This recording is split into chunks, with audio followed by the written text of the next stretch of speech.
good afternoon to everybody. Welcome to our first webinar. My name is Lorena Moscardelli, and I'm part of the committee. Ellie could not make it today, so I'm going to be presenting our speaker today and talk a little bit about our new community, what we're about, and what you can expect from us. So the first webinar will be given by Dr. Mark Shuster from the Bureau of Economic Geology. And he's going to be talking about harnessing hydrogen, a key element of the U.S. energy future. But before we jump into that talk, I would like to provide a little bit of an introduction about what our community on hydrogen and energy storage is about. And then at the end, we'll have some time for questions and some closing comments. Next.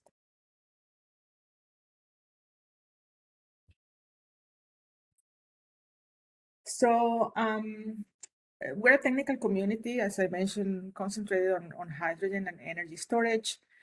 We're a network of members that are interested on a wide variety of topics and providing current insights and perspectives on the latest technical developments around hydrogen and energy storage. But we're also interested in and covering topics associated with natural hydrogen systems, simulated geological hydrogen production, policy, emerging energy value chains, and energy storage. The community was established this year, and so far we have 240 members and counting.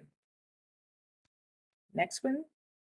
Here you can see the list of committee members. It takes a village, literally, but you can see that there is a wide variety of people with different backgrounds and coming from different parts of industry and academia. Our chairs are Ellie and Maximilian, and we're hoping to provide, a wide range of high-value content for our community. Next slide, please. So what are our activities? Well, we have a wide variety of things that we're engaging on. One of them is participation on the annual meeting. We had presence in the last meeting in Oslo, and also participating and organizing sessions and events on the GET conference. Our intent is to provide educational and networking opportunities that will lead hopefully to collaborations. And this webinar is an example of one of those items. We're also hoping to provide information in the form of news, career advice for students and early career professionals, and of course, spread the word in terms of job opportunities within this industry. Next slide, please. If you want to know more about our community, you can scan the code on the lower right side here of the slide, and you can join us on LinkedIn, where we are announcing, our events. I'm sure you can also find us with a quick search on Google. Next slide, please. Just a reminder, as I mentioned, we have activities that are part of the Global Energy Transition Conferences. The 5th edition will take place in Rotterdam in the Netherlands, where the program has a combination of technical content associated with CCS, hydrogen energy and storage, thermal, offshore wind energy. And you can see more than 340 presentations with more than 300 plus speakers. So a wonderful opportunity for not only obtaining technical information, but also to network. Next slide, please. I just want to say thank you for joining us today. And with that, I think I'm going to introduce our speaker. Mark Shuster will be talking again about his latest work on hydrogen here in the US. Mark is the interim director of the Bureau of Economic Geology here at the University of Texas at Austin, and he's also in charge of the Energy Research Division. But he's also leading the GeoH2 Industrial Affiliate Program. This is a consortium here at the Bureau of Economic Geology. And the main objective of this consortium is to conduct research on geological storage of hydrogen, hydrogen value chains, and novel subsurface concepts applied to hydrogen, including natural hydrogen. In addition to leading GeoH2, Mark was a co-author of the U.S. National Petroleum Council study on the deployment of low carbon intensity hydrogen, and I think we're going to hear more about that work today. Mark joined the Bureau in 2016 after a 30-year career in Shell. In Shell, he worked on a variety of positions. He worked in upstream research and exploration as a geologist, as a manager, vice president, and executive vice president. And he also worked in a wide range of geographies, including the US, the Netherlands, Australia, Oman, and the UAE. Mark is a member of the Society of Petroleum Engineers, the American Association of Petroleum Geologists, and the Geological Society of America. He's past president of the Gulf Coast Association of Geological Societies, the former vice chair of the American Geoscience Institute Foundation, and a trustee of the APG Foundation. Mark has a PhD in geology from the University of Wyoming and a bachelor's degree from the University of the Pacific. It's with great pleasure that I introduce Mark Shuster to this audience. And with that, I'm going to pass the baton to Mark. Okay, well, thank you very much, Lorena. Let me go ahead and share my slides. Make sure that they're on. Okay, let me just do a double check. You can see my slides okay?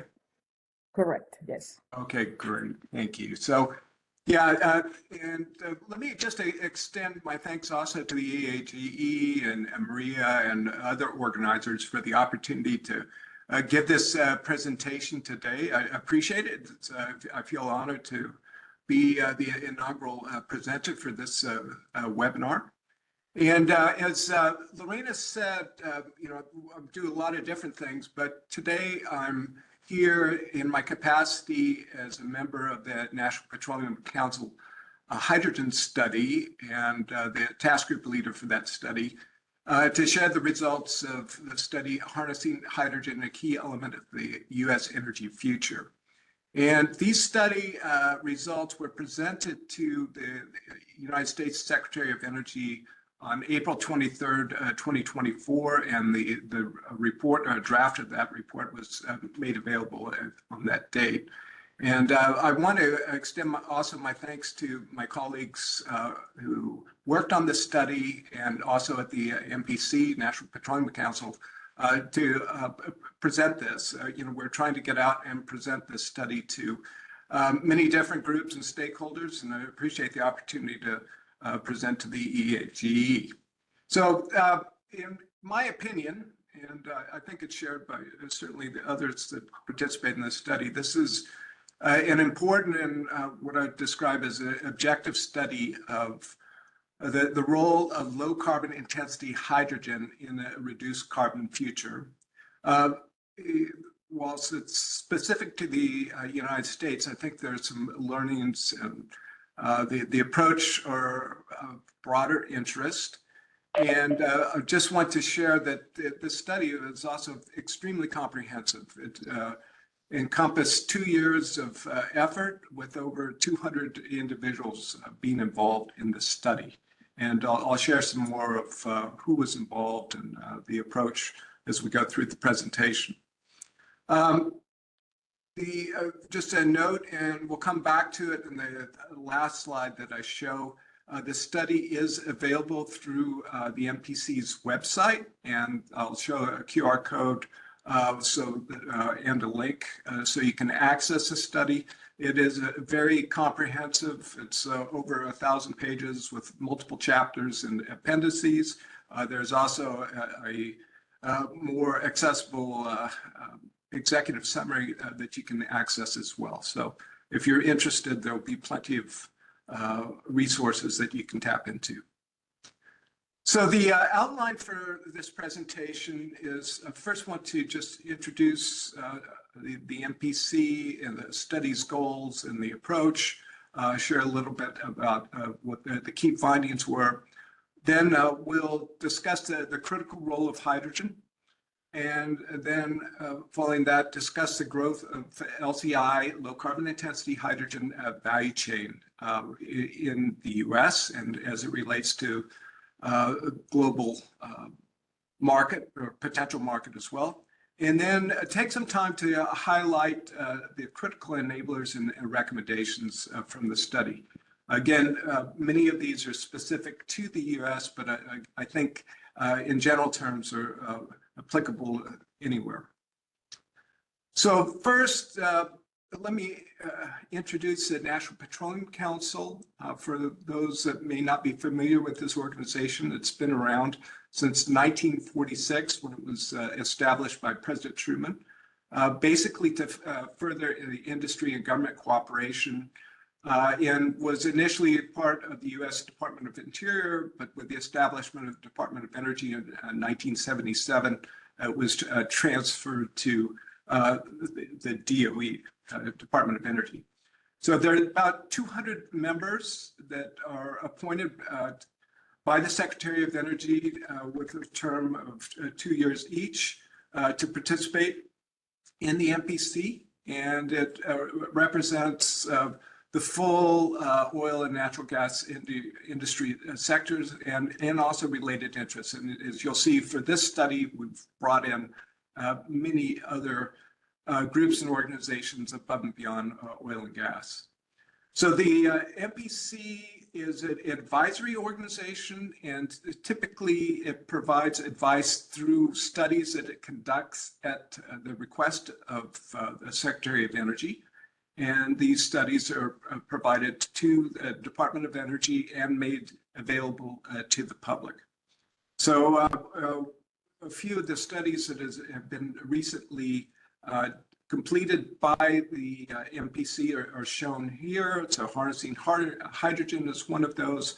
There was a study that was done in parallel called Charting the Course, which was focused on the reduction of greenhouse gas emissions in the U.S. Natural gas supply chain. And then a while back, other studies, including comprehensive studies on CCS, infrastructure, petroleum markets, et cetera. So these are rich resources, and I would encourage you to tap into those if you're unaware of them. So with respect to this specific study, it was triggered by a request from Secretary Granholm, Secretary of Energy, to essentially conduct a study on the deployment of low and zero carbon hydrogen energy at scale through the entire value chain. So then that encompassed looking at production, storage, liquefaction, transportation, and end uses. So very comprehensive in scope. And so that was the trigger that was pulled. And with that letter, the study team was formed and the study was initiated. So leadership for this study is shown here. As typical, there is a company that's usually designated, or one or two companies designated to lead studies. In this case, Chevron was designated with Mike Wirth, the CEO of Chevron, being the chair, working in conjunction with all the participants of the study and also assigned members from the U.S. Department of Energy. And I won't step through all the members, but it includes deputy secretaries, includes division heads. And then within the task group structure.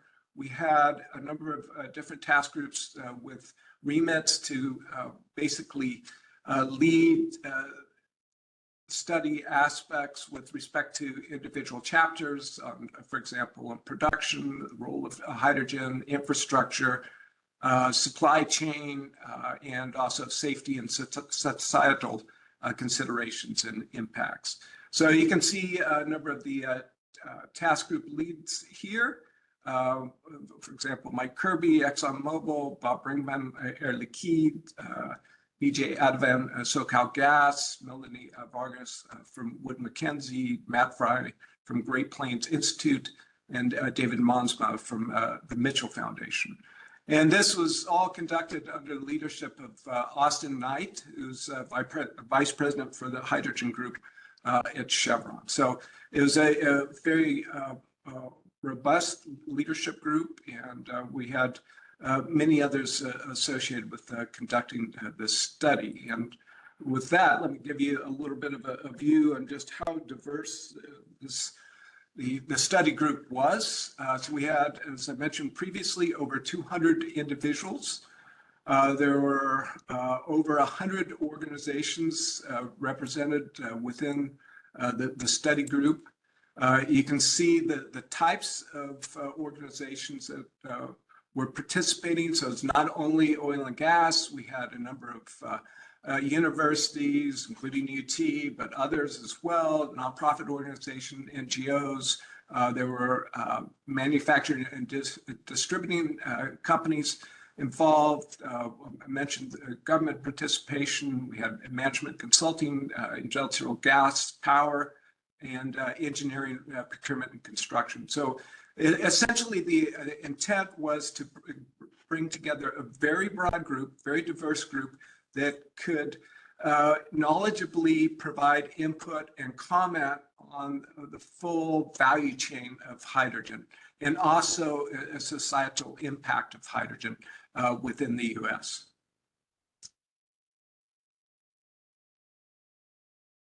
So let me, at this point, just pause and share with you the key study findings, and then we'll kind of develop the background and dive into these findings in more detail as my presentation progresses. So the first finding is that LCI hydrogen can play a necessary role in reducing emissions in the hard-to-abate sectors at a lower cost to society. Second is that significant and immediate actions beyond current policies are necessary to unlock various LCI hydrogen demand sectors at the scale needed to support U.S. net zero by 2050 aspirations. Third, the LCI hydrogen production mix will be driven by multiple aspects of the various hydrogen production pathways, including their relative speed to scale, delivery cost reductions, and carbon intensities. And fourth, LCI hydrogen deployment will be marked by regional variances in production, development, and demand activation by sector.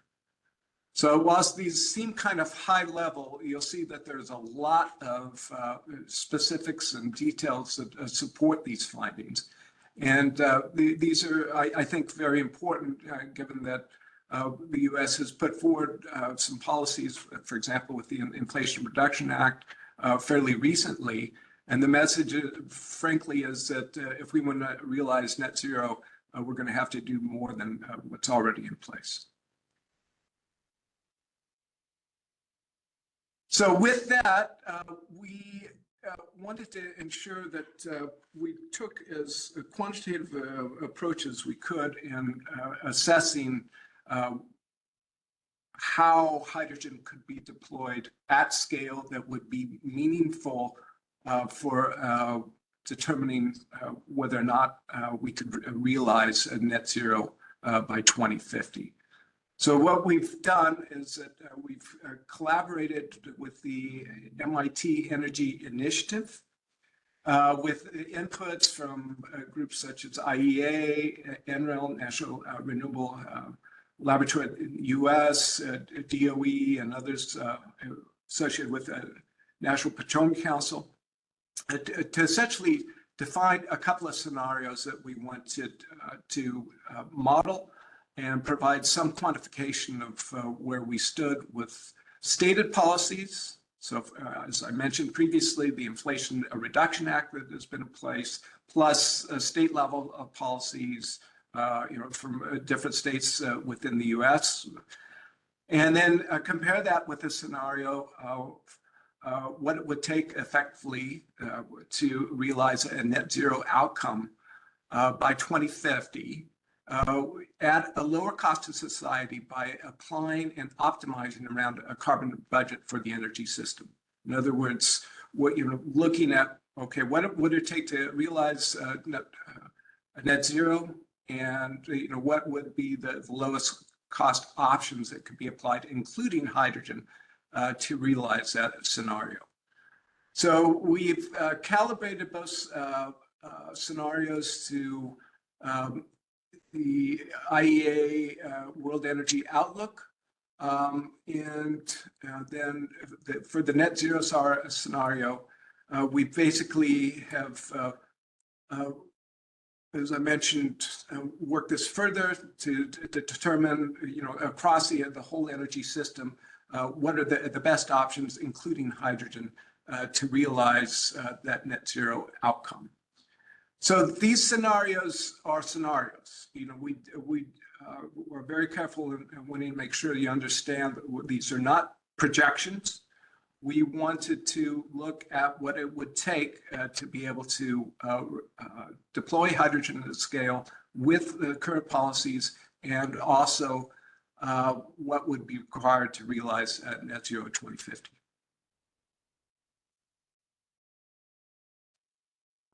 So part of, I think, the compelling value of this study is that, unlike other studies that have been done for the US and I would say probably in many other regions around the globe, is that we took a regional approach to this. So we looked at the US by subdividing in 10 different regions with the recognition that each of these regions comes with own attributes, existing infrastructure, different policies across the states, existing production, potential demand. So all that is important because we wanted to have more specificity, more granularity than just approaching hydrogen deployment just at the national level. And to do that, we utilized two tools that MIT has developed. One was called Sesame, which is a multi-level platform that is used to explore the impacts of relevant technological and operational, temporal, and geospatial characteristics of an energy system. So look at this as kind of a techno-economic tool chest on steroids. And then that was run in conjunction with a tool called US REP, which is a US-focused economic projection and policy analysis model that is basically a national computable general equilibrium energy economic approach designed to analyze energy and environmental policies to test scenarios like this and look at the various factors that, in this case, would influence hydrogen energy deployment and its role across the US. So these are very sophisticated tools. They're very complex tools. And so we spent a lot of time in the modeling effort working in conjunction with the folks at MIT to get the input as best calibrated as we possibly could, and make sure that we weren't missing anything that should be incorporated in the modeling approach.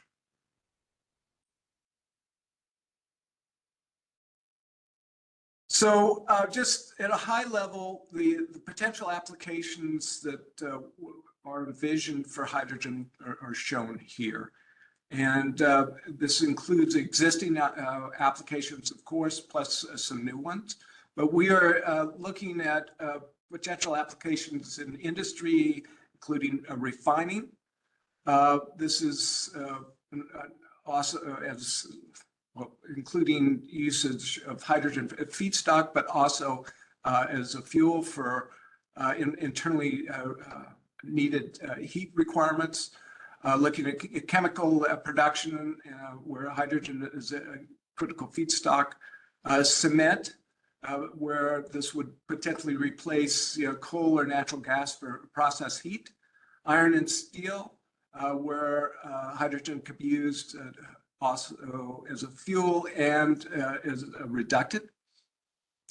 In transportation, a lot of focus on heavy-duty trucking, buses and rail, as well as aviation and marine transport, maritime shipping. And for power, looking at hydrogen's applications as dispatchable power source and for long duration energy storage. So you can see those end uses, and then on the right here, basically what hydrogen would be competing with in terms of incumbents if we're wanting to replace those incumbents with hydrogen.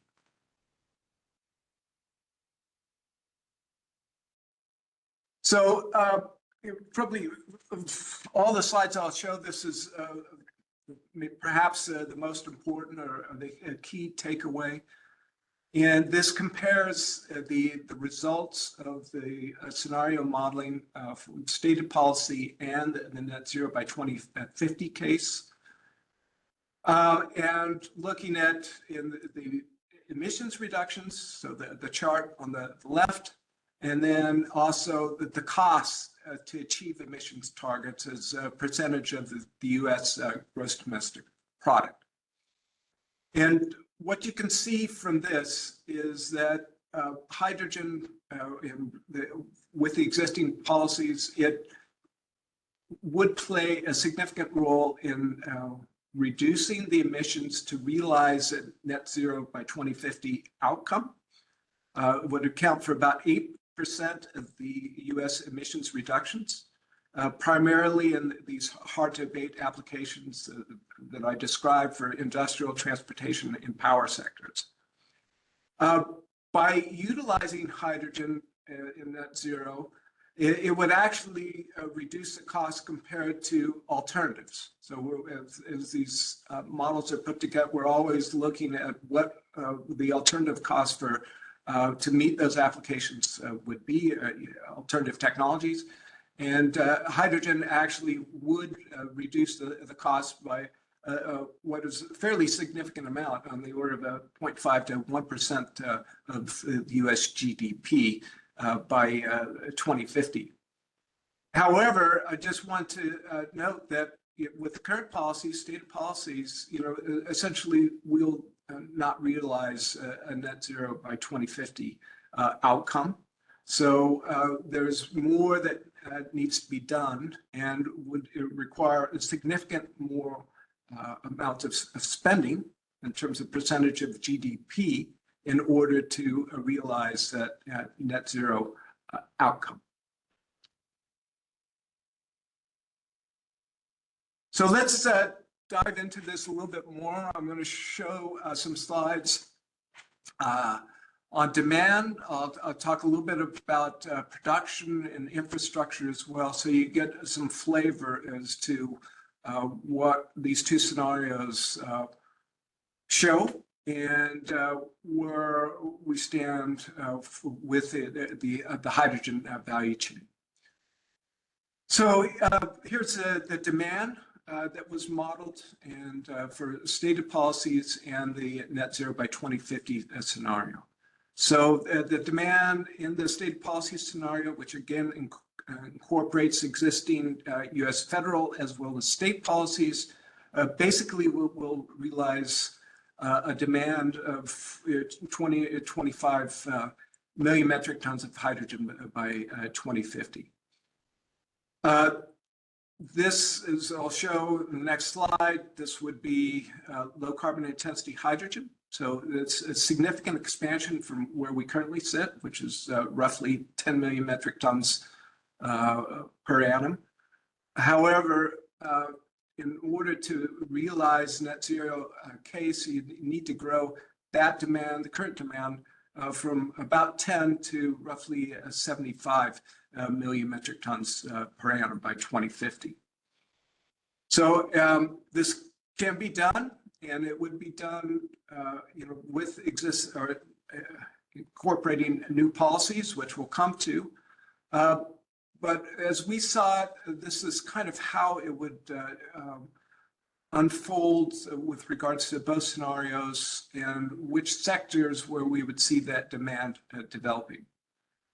So we'd see most of the growth in both scenarios in the industry sectors. So this is refining, chemical manufacturing, cement, steel, et cetera. There would be some growth if we focus now on the net zero by 2050 scenario, and usage for dispatchable power generation as well as transportation. In some areas, and I'll give you a flavor for those regions in a second, you might see some penetration of hydrogen in residential and commercial markets as well for heat specifically. We also included some export.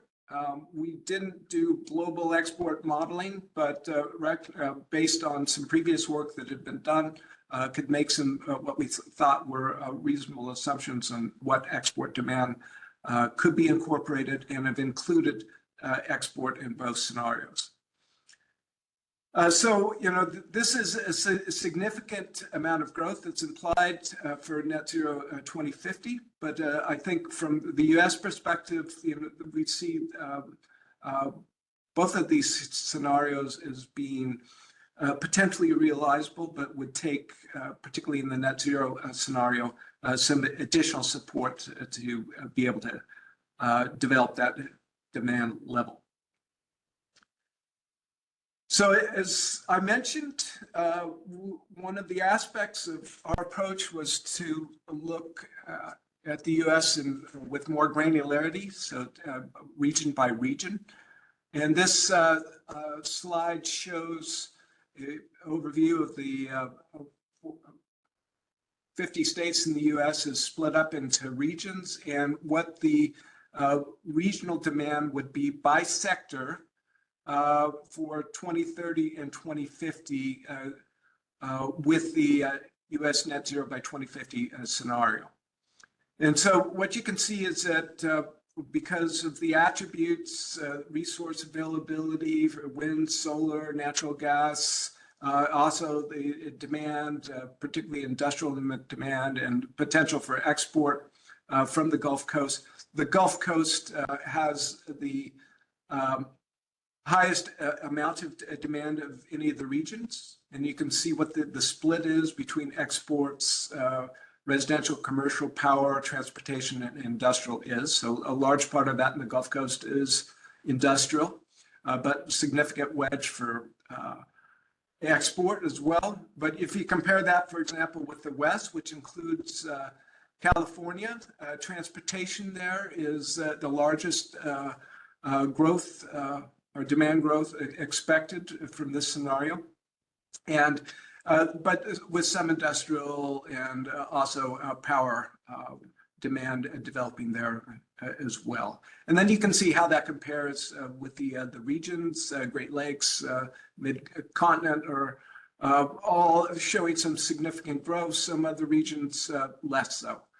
So, basically the Gulf Coast West and the Midwest, Great Lakes regions are where we see the greatest demand growth within this scenario. And again, this reflects the attributes of these regions with regards to abundant natural resources, infrastructure, and also supportive state policies.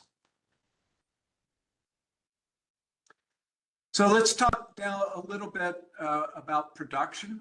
And we were careful in our study by unanimous support to try to steer away from using colors. It's we're I think at a point where we view it's time to quantify this, not just talk about the colors of hydrogen. But we recognize that the colors are kind of embedded into our language at this point in time. So what you see here are basically two production pathways that were modeled. One is renewable electrolytic, which we've shown with the green coloration, and then hydrogen, natural gas, and carbon capture and storage hydrogen, which is shown with blue, and unabated hydrogen production is shown here in gray.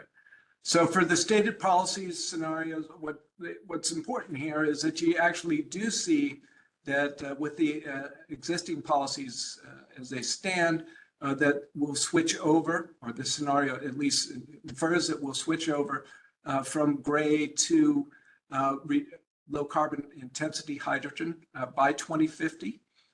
And what's shown with light gray is kind of the implicit costs of the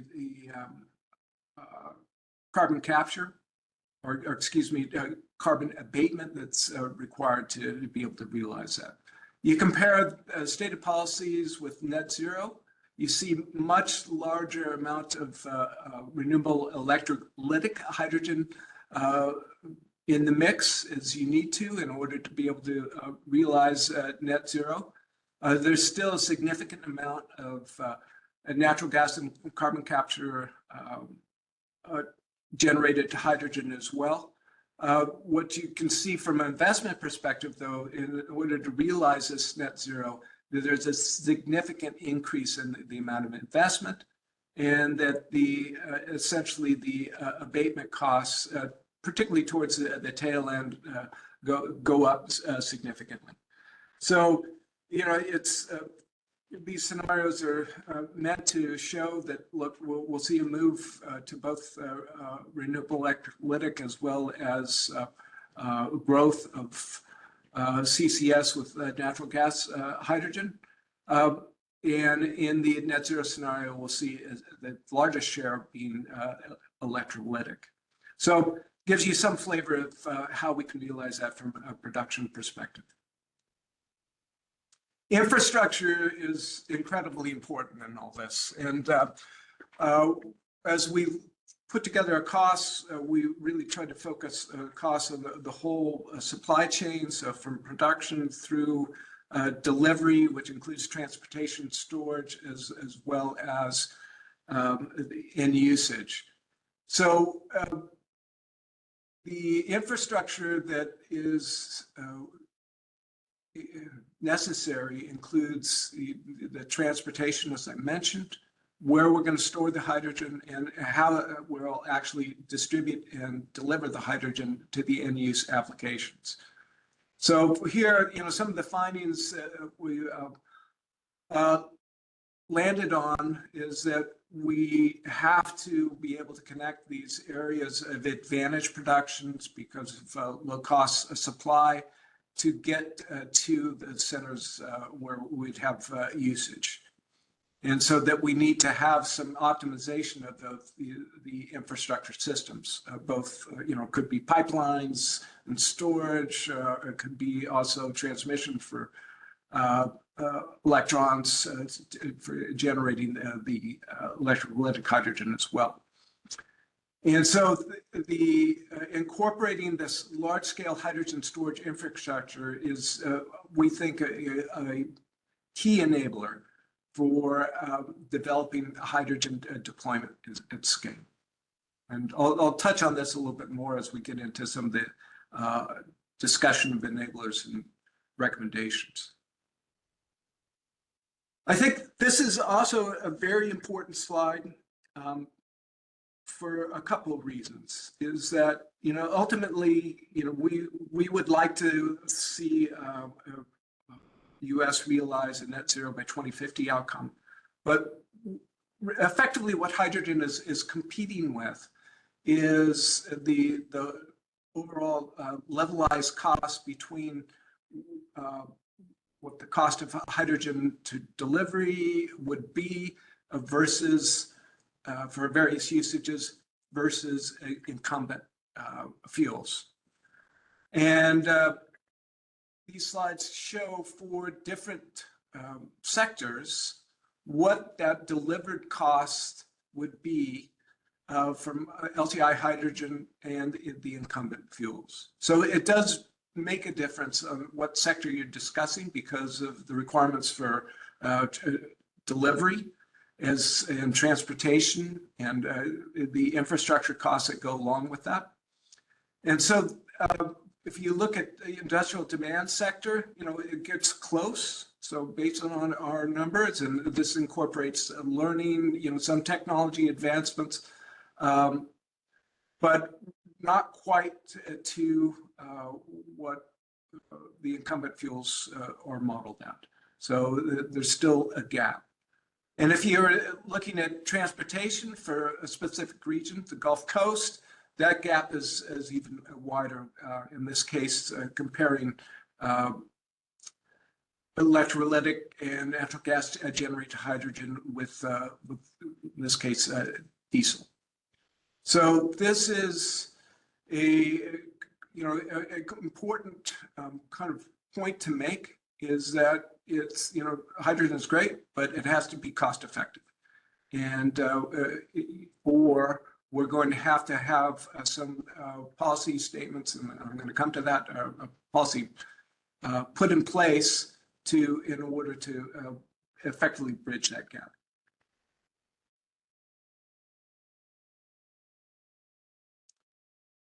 So that lets me segue into discussion of enablers and also recommendations. So I want to first give you kind of a high-level view of what the enablers are in these three categories, and then discuss in more detail some of the recommendations. And we have 23 recommendations, so I'm not going to be able to explore those and or all of those and go into a great amount of detail, but at least give you a view of where we stand with the types of recommendations that have been put forward. So let's first talk about policy and regulation.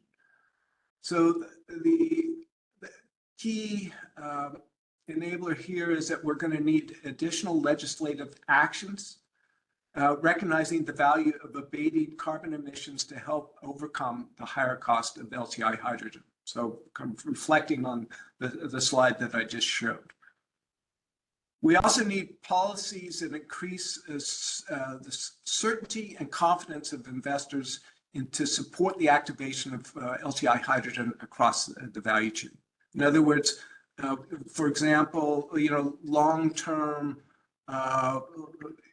incentives, if they need to be, through the duration and predictable. We need regulations that are also predictable. And we need a regulatory framework that allows efficient permitting and allows that infrastructure in particular to be built out. So if we move to the next category with safety, societal considerations, and impacts, there's a lot to this, and you'll see we had actually a lot of recommendations, and this is really an important piece. So obviously, or maybe not so obviously, so I'll be explicit. We need to ensure public safety and provide societal benefits inclusive of environment, health, and economic impacts. We need to be able to kind of transform our frontline community and stakeholder engagement practices. So what we currently have in the US is,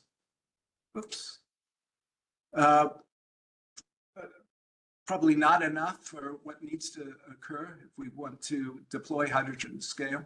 And we also need to enable workforce development and have engagement with our labor resources.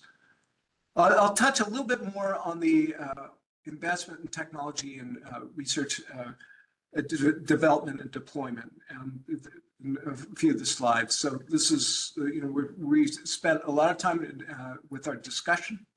We really need to focus on prioritizing specific technologies across the LCI hydrogen value chain, and I'll touch on some of those, as well as address the potential technical bottlenecks with regards to supply chain. We need codes and standards to be put in place, and as well as ensuring that we've got a grid that's established with the infrastructure that allows us to deploy currently available technologies as well.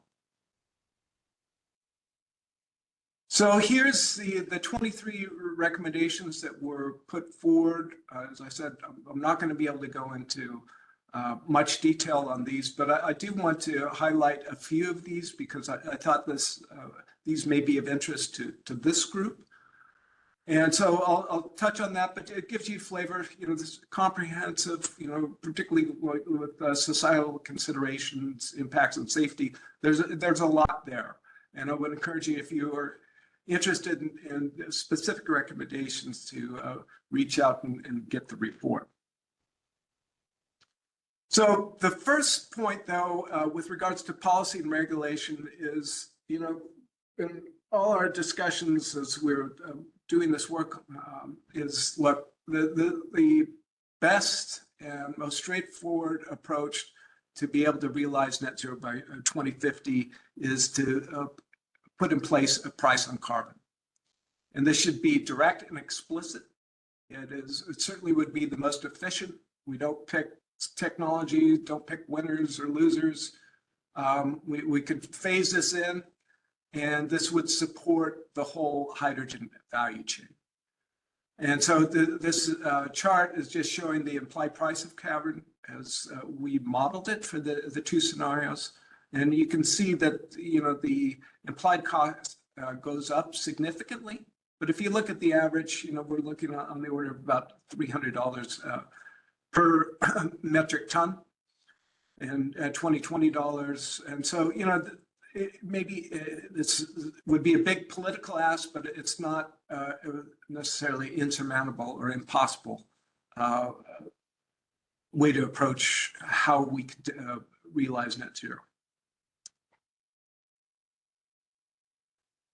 If that's not going to be, or if it's going to take some time to put in place a sector-wide price on carbon, then we could approach it with defining standards across various sectors. In this case, I'm showing an example for industry, because industry is a significant part, about 23% of greenhouse gas emissions for the U.S. And it breaks down into these subsectors.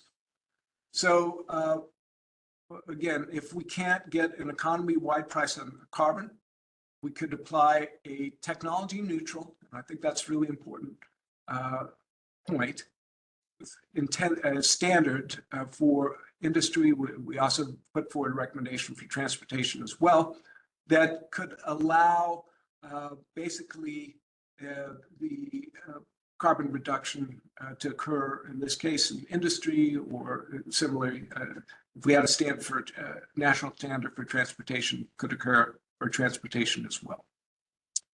So that is kind of a fallback step, but perhaps a necessary step if we can't realize an economy-wide price of carbon.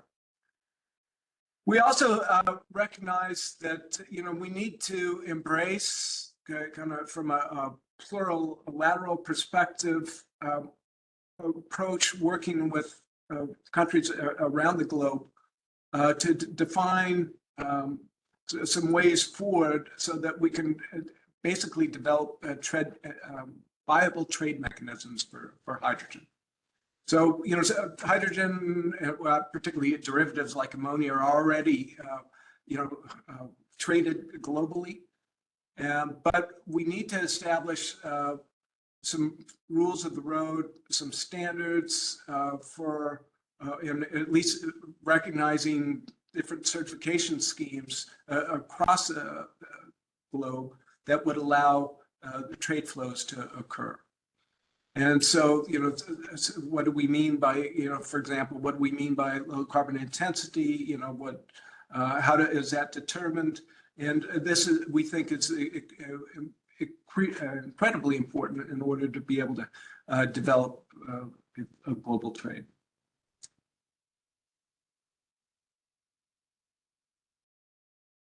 Yeah, sorry, this is a very busy slide, but I want to come back to the point that I made previously with regards to infrastructure. You don't get to scale without infrastructure development.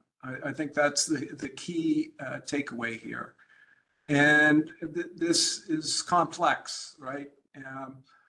So we think that putting some enablers in place would allow infrastructure development to occur more readily. Part of it is providing, or could be developing of a program to facilitate access to capital for investing in infrastructure. Could be grants, loans, loan guarantees, et cetera. But it's also taking a holistic approach, or as holistic as we can, in terms of how we go about planning for the infrastructure, and then kind of stepping back and letting the infrastructure development occur as organically as possible. So there's a lot here, but it's very important, and we can't proceed without thinking about how that infrastructure should be developed. Okay, some of the basic issues are, how are we embracing, society with the rollout and deployment of hydrogen? And I think as we discussed it within the study groups, is, there has been inadequate community engagement historically. And that creates issues. It creates issues for pace. It creates issues for where you can deploy hydrogen, develop hydrogen.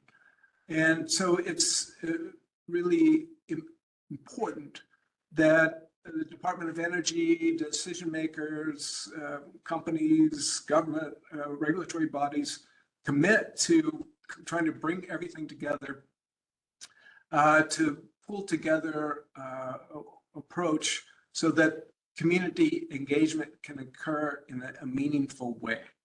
And so these four steps: prepare, listen, understand and learn, and then collaborate and respond. And we probably need to iterate on this.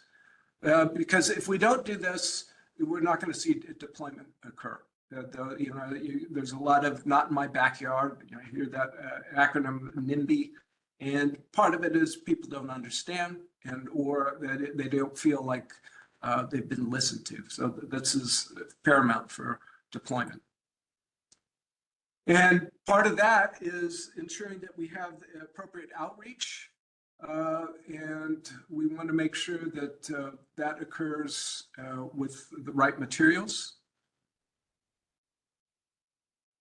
And I want to now bridge to essentially technology and what's required from R&D. And I'm conscious of time here, so I'll try to move through this fairly quickly. But this is extremely important, and of course, where a lot of my personal passion lies, given involvement, particularly with infrastructure and storage research.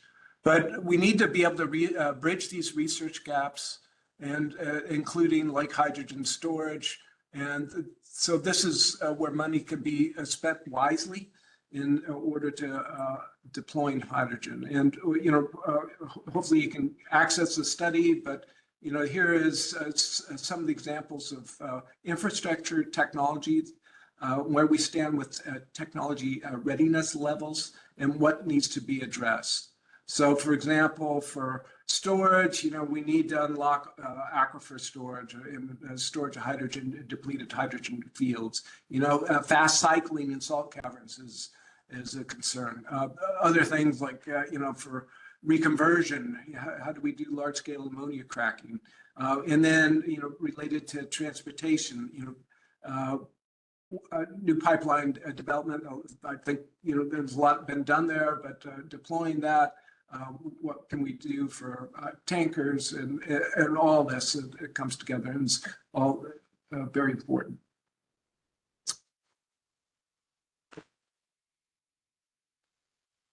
And just briefly, and it probably, as many of you are aware, there's some concern about hydrogen's impact on global warming. It's called indirect greenhouse gas. It's not really a greenhouse gas, but it impacts the duration of methane and the upper atmosphere. So we need to be able to detect hydrogen leakage and also basically mitigate leakage. And so a lot of our discussion was how we could do this. Sensor development of proper monitoring techniques and practices is all important. And this not only should be done from a safety perspective, but also from environmental impact. And if we get ahead of this and get on top of having the right sensors with low detection limits, then hopefully we can avoid the global warming impacts that hydrogen could lead to. So with that, I'm going to finish up. I'm sorry that it took as much time with the presentation as it did, but I just want to close with the QR code and the link to the study. And at this point, I'll stop and take questions. I saw some pop up on the screen, and perhaps Maria or Lorena, you can help me with the prioritizing some of those questions given the time. Sure.